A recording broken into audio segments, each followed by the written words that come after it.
Daniel Padilla umami na labis itong nagsisi na iniwan si Catherine Bernardo.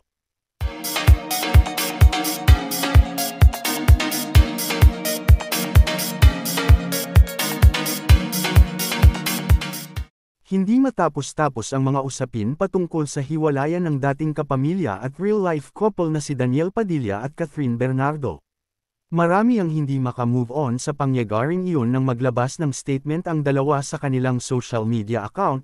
Halos lahat ng mga netizen, tagahanga, mga kaibigan at kapwa-artista nila ay nagpahatid ng mahigpit na yakap para maghilam ang sakit na nararamdaman ng dalawa.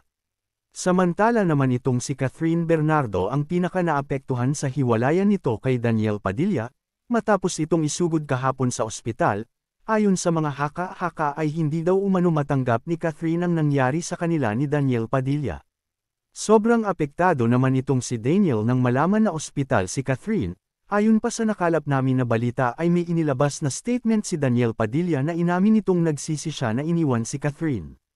Kaya naman pinagkaguluhan ng mga netizen at nakatanggap ng samot-saring pambabatikos ang aktor. Ilan sa mga netizen at tagahanga ni Catherine ay hinihintay kung ano na ang lagay ni Catherine sa loob ng ospital. And this are chika for today mga ka-showbiz, sana nag-enjoy kayo. Don't forget to like, share, subscribe and click the notification bell for more updates.